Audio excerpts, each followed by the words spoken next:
नमस्कार पिहू किचन को आपण मानक समस्त को स्वागत। तो आमे आज लक्ष्मी पूजा पाई बनैबा पिठा। लक्ष्मी पूजा दिन बहुत काम थाए, सही दिन बहुत कम समय रे हमको पिठा बनैबार थाए।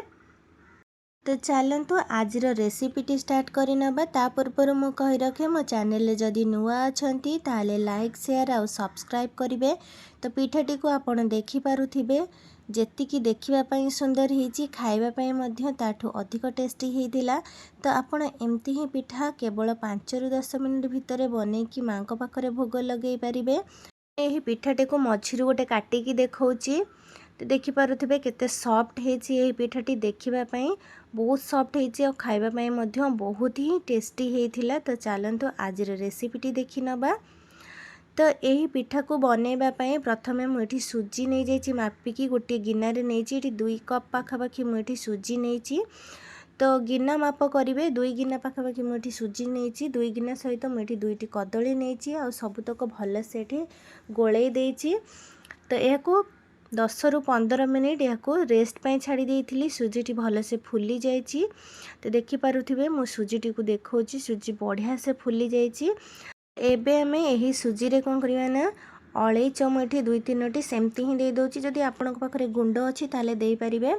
तो मुझे 3टी अलैच देची आउठी मुझे गुड़ देची। जदि गुड़ जगह आपण चीनी दवापाई चाहूँगी ताले चीनी मध्य दे पारिबे कि सुगर फ्री मध्य आपण जदि दवापाई चाहूँगी ताले दे पारिबे। किंतु गुड़टी देले यार टेस्ट भल आसीबो आ हेल्दी मध्य रहिबो पिठाटी।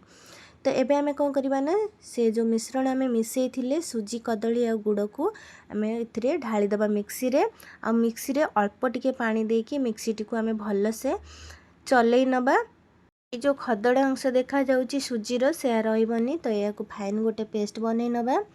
तो एबे देखु पारुथिबे कदली आ गुड़ सुजी को आमे जो मिश्रण करके रखी से गोटे फाइन पेस्ट बन नहीं सारा आम गोटे बासन को ढाली दबा। एबे स्वाद अनुसार गोटे चमच लुण दे सारा पान मधुरी गोटे चमच दबा और अल्प टिके खाइबा सोडा मुझे दौची पिठाटी भल फुलवाई। को हल्का अल्प से बढ़िया से टिके मिक्स कर दबा गोले दबा। तो एबे आमे कौन करवा ना यह गोले सारा आम यहाँ रेस्ट पाई रखानी सेमती ही छाणा कहीं प्रथम आम एक रेस्ट पाई रखी। तो तेलटी आमर गरम हो गला अल्प अल्प आम कौन करवा ना जो आणटी बाटिकी रखी से आम कड़ाई रे दबा। तो कड़ाई रे जेतिकी जगह थिबो से हिसाब रे आपण देबे अधिका देबेनी नले पिठाटी आपण गोटे पिठा सहित आ गोटे पिठा जोड़ी हो जिवो आपण को बनैबा पई असुविधा हबो। तो छाणीबा पई जेतेबेले आपण छाणुचंती से हिसाब रे ही गोटे देबे नले 2टी ही देबे कड़ाई हिसाब रे देखिकी देबे। तो एबे हमरो एपट सेपट ओल्टे सारा पर देखि पारुथिबे हमरो फास्ट बैच रो पिठा गुड़िक पूरा परफेक्ट भाव में रेडी हो जाइए। तो एमती कम समय रे ये पिठा गुड़ी को एमती ही बनातु। तो सबुतक पिठा आम कौन करवा ना सेम प्रोसेस रे एमती बनै नबा। तो आपण जदि एका थरे बहुत सारा बनैबा चाहूँगी ताहले गोटे फ्लैट कड़ाई नेबे। तो से तेल देबे देला परे आपण एका सहित 6 ରୁ 7टी ही बनईकी रेडी करि परिबे। तो देखि पारुथिबे पिठा गुड़ी को हमर देखिबा पई जेतिकी सुंदर हेची खाइबा पई मध्य सेतिकी ही टेस्टी हेइथिला। एही परी पिठा आपण बनांतु समस्ते ही पसंद करिवे।